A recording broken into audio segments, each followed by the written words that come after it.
episode of Mount Polumbus Speaks. If you happen to be new around here, I'm Tyler Polumbus, 8-year NFL veteran, Super Bowl 50 champion, and Mount Polumbus Speaks is the podcast. We cover all things Colorado sports, and today we're going to talk about the NBA championship, the Thunder winning it. Even though I was really freaking rooting hard for the Pacers, because how could you not be rooting for the Pacers? That team showed as much grit and toughness throughout that playoff run as I've seen in a long, long time. But I actually don't even hate Oklahoma City. I don't hate SGA. He's clearly going to be the face of the NBA moving forward. The first player ever to win regular season MVP, the championship MVP, and actually win the finals. I think I'm missing one in there. Dang it. I'm drawing a blank on it. But anyways, I like SGA. I like a handful of players for the Oklahoma City Thunder. I even like Caruso. I'm not going to lie, man. If that dude was on your team, you would freaking love that guy. You would love him. You would love him. But here's what I want to get into for the Denver Nuggets. What does this mean? You know, obviously the Nuggets played really well against Oklahoma City. Does this mean that the Nuggets are closer to a championship than maybe we felt like? Or is that fool's gold that the Nuggets did so well against Oklahoma City?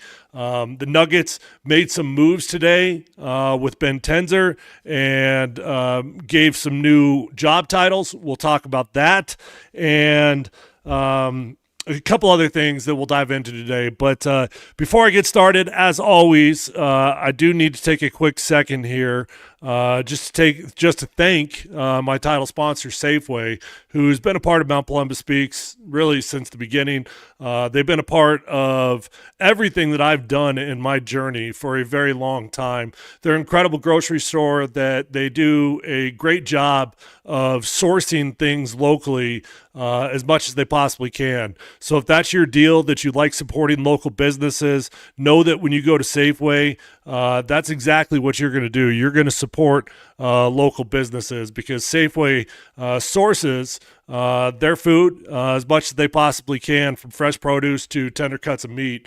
Local fruits and vegetables from Colorado farms. They serve Colorado Proud Angus beef, and they proudly support Colorado farms and local small businesses, from Oloth corn and Rocky Ford melons to Palisade peaches. So know that when you shop at Safeway, you support your local businesses. Learn more at Safeway.com or shop in the store today. I will get to the Nuggets news here in a little bit. Actually, you know what? Let's actually just go ahead and start out with the Nuggets news. The Nuggets have given Ben Tenzer a new title. So Ben Tenzer is now the Executive Vice President of Basketball Operations, and the Nuggets are hiring John Wallace as Executive Vice President of Player Personnel. So with Calvin Booth out, this is not a surprise that Ben Tenzer is getting a promotion. They technically did not put the GM tag on Ben Tenzer's name, but the way I understand it, or at least the way I understand it through Vic Lombardi's tweets, is that Ben Tenzer and John Wallace will sort of co-captain the GM role for the Nuggets with player decisions. I don't think they're actually going to name a GM at this point.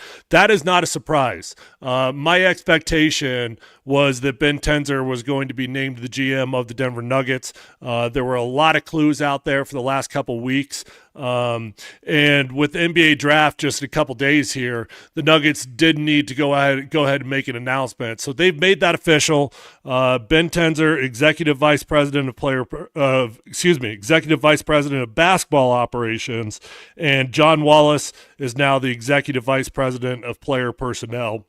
And those two guys will split up those responsibilities in some form or fashion to handle the GM responsibilities. Now, it'll be interesting to see what the Nuggets do over the next day or two, because with the draft in just a couple days, the Denver Nuggets are going into the draft without a pick. So I know that they want to. Josh Kroenke said in his previous presser that the Nuggets do want to be able to make a selection this year. So that means that if they're going to make a selection, they got to make a trade within the next 48 hours. And who could that be? I'm not expecting some enormous trade because I do expect the Nuggets to more or less bring back their starting five. But if they want to get a first-round pick, who in the back or who on the bench is worthy of that? Nobody. Who on the bench is worthy of a second-round pick? Probably only one or two guys. So you could really narrow in the trade candidates pretty quickly for the Denver Nuggets. So Nuggets are telling you they think they're pretty good. Nuggets took Oklahoma City to Game 7, just like the Pacers did. And, man, that Pacers team that we just watched, did they not remind you so much of the Denver Nuggets during their championship run? When the Nuggets won the championship, they just overcame adversity. They handled battles. They were not expected to win a couple of the series. And lo and behold, all they did was just handle adversity. And look, I know that the Pacers did not end up winning the championship. Obviously, Tyrese going down was devastating, but dude, the Pacers hung in there for a long time until they got to the fourth and Oklahoma City started to pull away. That Pacers team, they were the definition of toughness. They were. I mean, the Thunder had an opportunity to seal the fate early in the game when Tyrese goes down. They weren't able to do that. Clearly they won it. No big deal. Doesn't matter when they sealed the fate. They sealed the fate of the Pacers. But that Pacers team, they had toughness. They had grit. And they reminded me a lot of the Denver Nuggets when they won their championship season. Coach Mike Sanford, who I work with on Altitude Sports Radio, he put out a tweet that said, "These Pacers are so comfortable in the uncomfortable. The perfect team to be able to handle losing their undisputed star in the finals Game 7. Their response has been incredibly strong so far." Obviously, he tweeted that in the middle of the game when things are still looking pretty good for the Pacers, and I couldn't agree anymore. So how do the Denver Nuggets get back to that? That's the question, right? How did they get there? You know what the Denver Nuggets need? They need a dude like Alex Caruso, okay? They need just a freaking dog. You know what Alex Caruso reminds me of? He reminds me of, holy cow, Facu. Gosh, I was trying to blank on his name. He reminds me of Facu Campazzo, except for just 10 times better. Facu was just a little gnat out there on the basketball court. And does Alex Caruso get away with a foul on every single possession? Yep, he does. But he's a dog, and he gets in your chili. He gets in your face, and whatever his style of play is, the NBA apparently isn't going to call it. So the Nuggets need dudes like that. What's the difference between the Nuggets and Oklahoma City? What's the difference between the Nuggets and the Pacers? Well, we know that the Nuggets starting five is capable of beating anybody. And at the end of the day, that's what it comes down to. At the end of the day, it does come down to your starters more times than not. But you did just watch the two most complete teams in the NBA, in my opinion, from starters down to the last man on the bench. Those two teams had depth coming out of their ass. That's what those two teams had, and the Nuggets do not have that. Nuggets might have five starters that are capable of winning a championship, but their depth sucks. We know it. The coaches know it. Ben Tenzer knows it. Josh Kroenke knows it. So how do they solve that problem? Well, the only way to solve the problem is to trade a starter. And I don't get the feeling that the Nuggets are going to trade a starter. I actually hope that I'm wrong there, because I think that the Nuggets, it's fool's gold. If you're looking at what the Nuggets did against Oklahoma City and you're saying to yourself, we're closer than we think, my opinion, that is fool's gold. That's it. Simple as that. The Nuggets aren't even close to those two teams. Not even close in terms of the depth, the overall bench, the grit of the starters, all those things. I'm telling you, the Nuggets aren't even close. So they got to make a tough decision. And they, in all likelihood, do need to trade away a fan favorite or two. Could the Nuggets get in on Kevin Durant? The reports over the weekend are that the Nuggets are a dark horse for Kevin Durant. Sign me up for that. If you could get Kevin Durant for Michael Porter Jr. and Jamal Murray, I'd do it. I know there's a lot of fans out there that would not because Kevin Durant's older, and we've got a lot of love and passion for our guys that we've won championships with, but this team needs a major shakeup. The problem with the Kevin Durant deal is that it doesn't do anything for your bench. So you might get a better starter out of that, but does it really, really improve your team that much more? Probably not. The Nuggets are in a tough spot, man. Really tough spot. Without a draft pick and without the ability to make some serious, significant moves, they're in a tough spot. So the Nuggets got to rely on the mid-level exemptions and try to go out and find their next Bruce Brown. And we'll see if they're able to do that or not. Draft's in just a couple days. We'll see what happens. You know, the other thing that was disappointing as you watch the NBA Finals this year, the game sucks. The game sucks. And what I mean by that is that if you don't flop, if you don't fake, if you don't act like you're injured, you're not going to get calls. And Nikola Jokic is no stranger to flopping. Don't get it twisted. Nikola Jokic is one of the better floppers in the game. And in my opinion, honestly, I think he harps on the referees too much.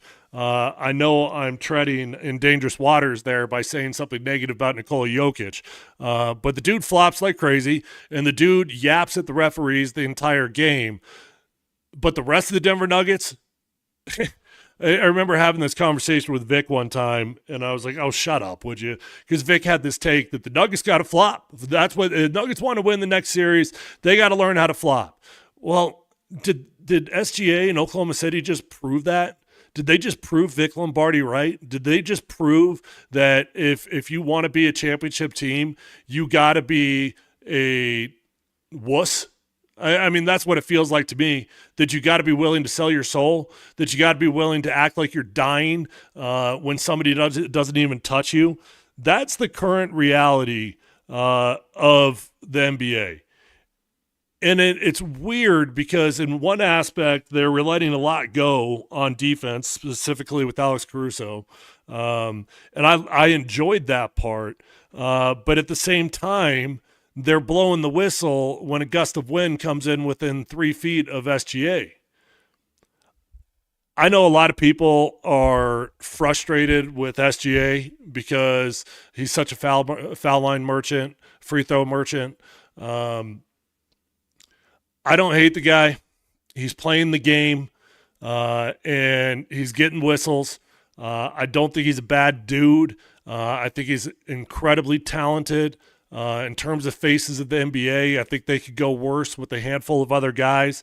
And if SGA is going to be the face of the NBA for the next year or two, whatever, I'm fine with that. But what I'm not fine with is his style of play ruining my enjoyment of the sport that I like to watch, because it is not freaking fun to watch these dudes go out there and flop left, right, and center and get rewarded for it. It's not fun, but it turns out Vic Lombardi's right. You want to win a championship? Better flop. Better be willing to embellish things. Act like you're hurt. Act like you just died because somebody breathed within 5 feet of you. All right, so what now for the Nuggets? Well, I think it's going to be an active week. We'll see. Maybe it'll be totally inactive. Maybe the Nuggets will go into the draft without a pick at all. But we do know that Josh Kroenke said that he wants a pick. We know now that Ben Tenzer has been promoted, and it looks like most of the hirings, if not all of the hirings in the front office, are done now. So Ben Tenzer's got a tough job in front of him. How do you maintain the core of this team yet get better on the bench? Those two things probably cannot live within the same reality. You probably cannot maintain the core of this team and get better on the bench. Probably got to make a choice. probably got to decide which one's more important for the Denver Nuggets moving forward, and that's the toughest job that Ben Tender's got in front of him. Looking forward to the draft coming up in a few days. Summer's upon us, and sports is officially over now that the NBA Finals are over, although the Rockies have won 9 games in this month, as many as they'd won previously, so maybe the Rockies will give you a reason to watch them. By the way, did you see the insane rumor floating around about Bud Black? Apparently, Bud Black is in contention to come back to the Colorado Rockies as the pitching coach. Would that not be the most Colorado Rockies move of all time? Oh, my gosh. Hire somebody from outside the building. You just fired the dude. Don't bring the dude back. I don't even dislike Bud Black. I like Bud Black. It's not Bud Black's fault. But stop frickin' going back to the same well. Stop it. Stop it. Go hire outside. It's insane. You got Clint Hurdle still in the building. If you brought Bud Black, that would be the worst look I've ever seen. Seriously. Guys come back to the same team after getting fired, not within 3 months, not within 4 months. If the Rockies bring back Bud Black, just give up. Just give up, because they're telling you we're never going to hire outside this building. Ever. We'll never, ever hire outside this building. For now, it's just a rumor. I hope it's a bad rumor. I hope it's not true. I got nothing against Bud Black. He's a great dude. That's all I got for you guys today. I appreciate you guys watching Mount Polumbus Speaks. Again, thank you to Safeway, the title sponsor. If you guys have not subscribed to Mount Polumbus Speaks on YouTube, hit that link in my bio on X right now. Going over to YouTube and hit subscribe. It'll take you 5 seconds. Number one, that's where my content lives. Number two, if you appreciate the content I'm putting out, know that you're doing me a huge favor to stay motivated to grow this channel by going over there and hitting subscribe for me. So I'd give you a slap on the ass if I could for going over and subscribe. I won't do that. So instead, I'll just say thank you right now if you would do that for me. And if you'd like and comment on that video, you'd really be helping